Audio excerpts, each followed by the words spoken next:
Hello everyone, welcome to ePathshala. I am Veenat, working as Assistant Professor in Department of Sociology at Postgraduate Government College for Girls, Sector 11, Chandigarh. Today, the module that will be discussed in the class is Globalization as Capitalist Transformation. Globalization has been understood in various phases. So it has been argued that the current phase of globalization is too much capitalist in nature. The scholars believe that because of expansion of multinational companies, we are being able to create global markets. Now these global markets, one side, are beneficial for the developed countries. At the same time, these have impacted the regional and national markets of developing countries. And these have also led to the decline of the cottage and small scale industries in the developing sectors. So today we shall elaborate on this aspect. The learning objectives of the module are to understand how the multinational companies are forcing the conversion of national markets into the global markets, to compare the modern phase of globalization with the capitalist expansion in the period of colonialism in 19th century. Thomas Friedman has described three waves of globalization in his famous book, The World is Flat. He says, first wave of globalization lasted from 1492, when Columbus set sail, to 1800 and shrank the world from a size large to a size medium, with countries and governments breaking down walls and knitting the world together. Globalization, second wave, lasted from 1800 to 2000, which shrank the world from a size medium to a size small, and the key agent of change was multinational companies. And the third wave, he says, started in 2000 and is shrinking the size small to size tiny, and it is being driven by individuals. Karl Marx, in his writings, has tried to establish that capitalist system is an epoch in the history of European society. Marx believed that history has to be understood in terms of the primacy of economic institutions. The social structure is always based upon the relations of production. Social equality is possible only when there is economic equality in the society. Karl Marx stated that there have always been two classes in society during each period of history: the owners and non-owners of means of production form the two classes in every society. The capitalist society also is an unequal society where the bourgeois are the owners of means of production and the proletariat, who do not own anything, exist as two classes. So bourgeois are the owners of factories and the proletariat are the laborers. Marxists believe that the capitalism is an unjust system where the class who owns the means of production controls all the major institutions of society. The systems of production, distribution and consumption are all created to suit the interest of the capitalist class. The working class, on the other hand, is exploited in this system. They are not able to get satisfactory compensation for their labor. The profits generated through their hard work were appropriated by the capitalist class. Additionally, they are not able to get equal treatment in the society. The increased competition among the capitalists finally result in the polarization of classes. The people in the non-owner class do not have access to the necessities of life. The capitalist system thus has to end. This is possible through revolution by the proletariat class. Hence, the end of capitalism can only come after a communist revolution. So let's try to discuss both aspects together, globalization and capitalism. In the contemporary world, globalization is characterized by four types of changes. First, it involves stretching of social, political, and economic activities across frontiers, regions, and continents. Second, it is marked by the intensification or the growing magnitude of interconnectedness and flows of trade, investment, finance, migration, culture, etc.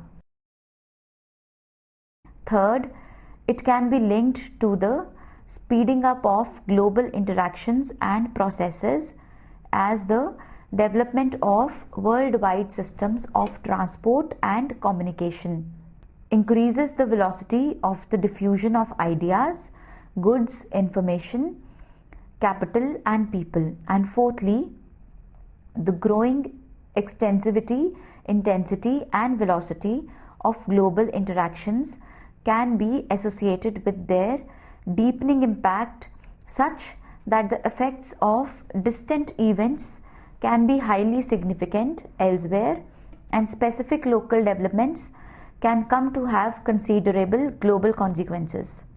In this sense, the boundaries between domestic matters and global affairs become increasingly fluid.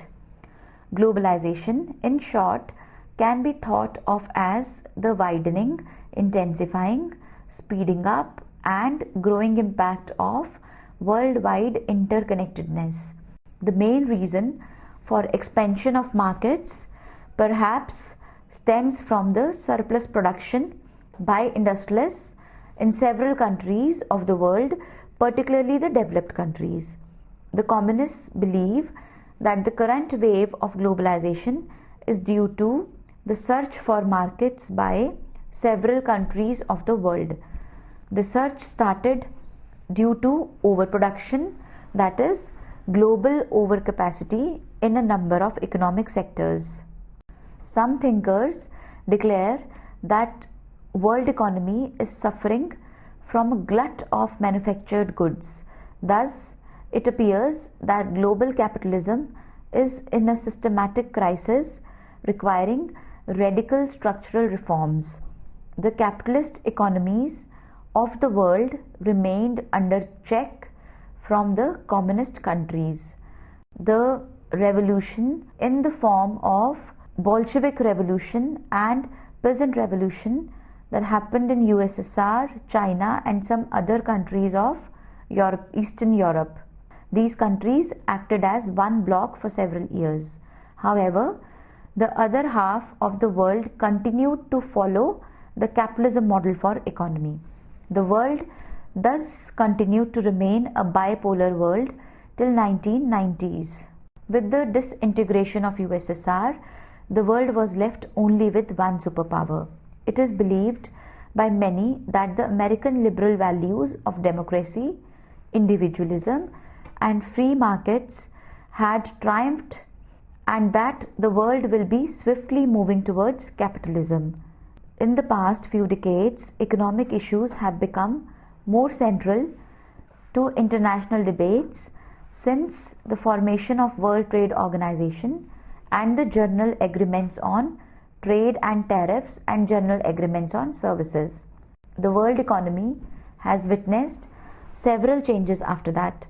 These changes, despite appearing to be in favor of promotion of the global trade, have resulted in expansion of the markets for the developed countries only. Thus, this period of globalization is also known as an era of capitalist transformation. There has been a profound shift from a state-dominated to a market-dominated world. The national boundaries are becoming lesser significant in terms of markets. The surplus production of the goods and services needs to find a market. The companies cannot afford to restrict themselves to their national boundaries. The opening of international economic boundaries raises new hopes and aspirations among the companies. The political leaders have also started advocacy of the global trade. They travel to other nations to attract the foreign companies to invest in their countries. The economic interests of the nation states appear to have become more important than the political interests.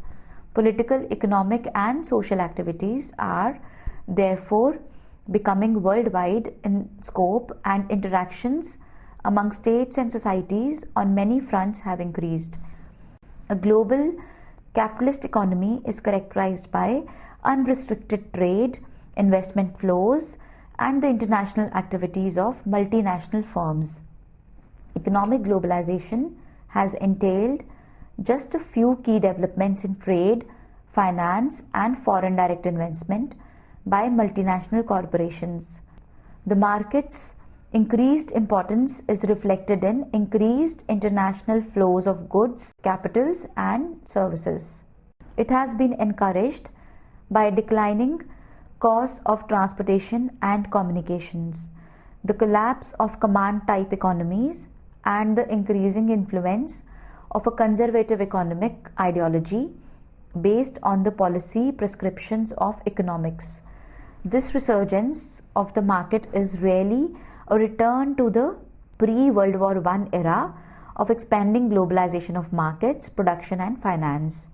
Since the end of World War II, international trade has greatly expanded and has become a much more important factor in both domestic and international economic affairs, whereas the volume of international commerce had grown by only 0.5% annually between 1913 and 1948. In the last 30 years, world merchandise and commercial services trade have increased by about 7% year on an average, reaching a peak of 18 trillion US dollars in 2011. The increasing importance of multinational companies has profoundly altered the structure and functioning of global economy. These giant firms and their global strategies have become major determinants of trade flows and the location of industries and other economic activities around the world. Most of the investment today is in capital intensive and technological intensive sectors. These firms have become central in the expansion of technological flows to both industrialized and industrializing economies.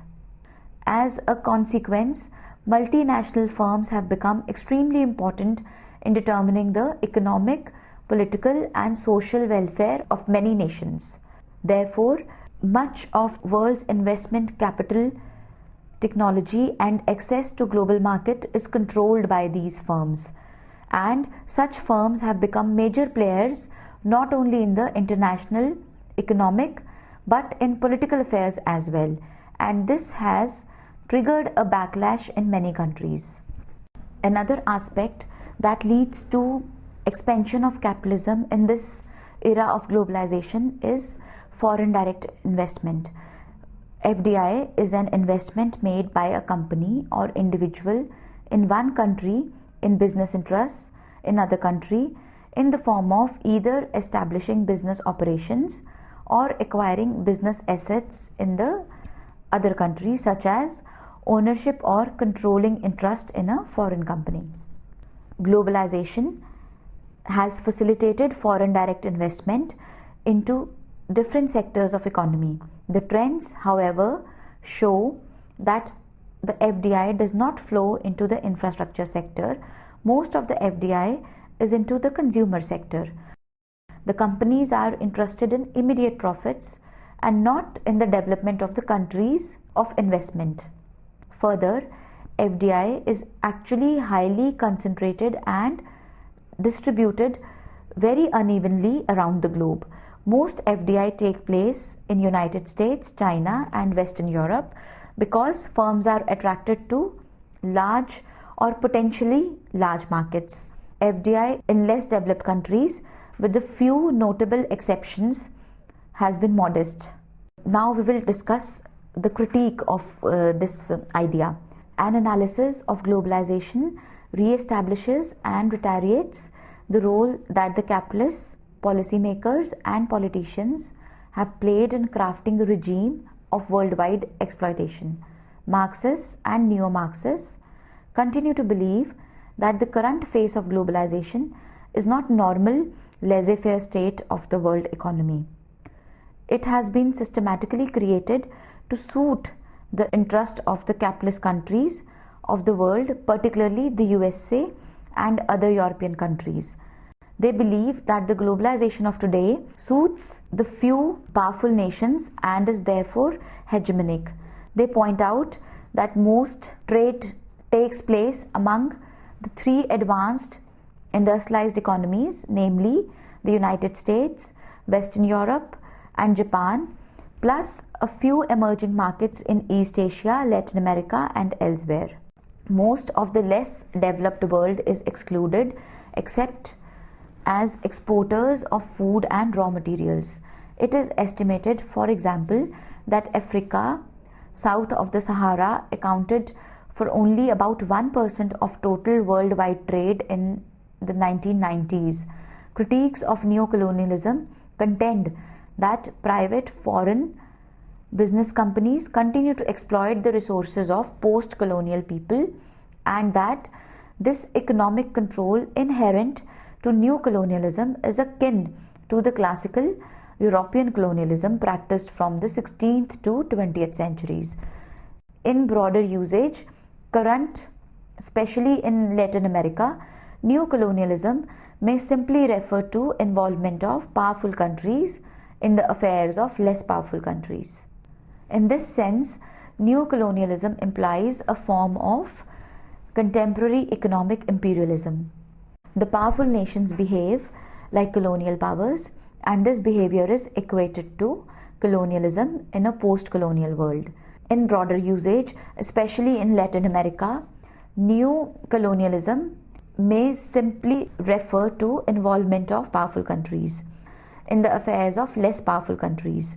As capital is accumulated on an ever increasing scale in the center of the system, the world is more and more divided between a few countries appropriating capital, means of production, and the rest of the world appropriating mere labor. The transfer of surplus value from the periphery to the center more and more takes the form of an immediate hiring of peripheral labor by metropolitan capital invested in the periphery. The capitalist mode of production, having expanded to the whole world, has now reproduced on a global scale its fundamental contradiction, namely the separation of the producer from the means of production, the division between capital and labor. So, to conclude, we can say that in the nutshell, we are in the phase where our economies are controlled by global markets, and these global markets are in the hands of a few multinational and transnational giants. Though it has created an international economy, but along with it, there are issues like unemployment, disparities in wages, and if there is a recession, it is also a global recession, and so on. So the need of the hour is to develop the modalities of international economy which is based upon shared solidarity, shared prosperity, and collectivity. Thank you.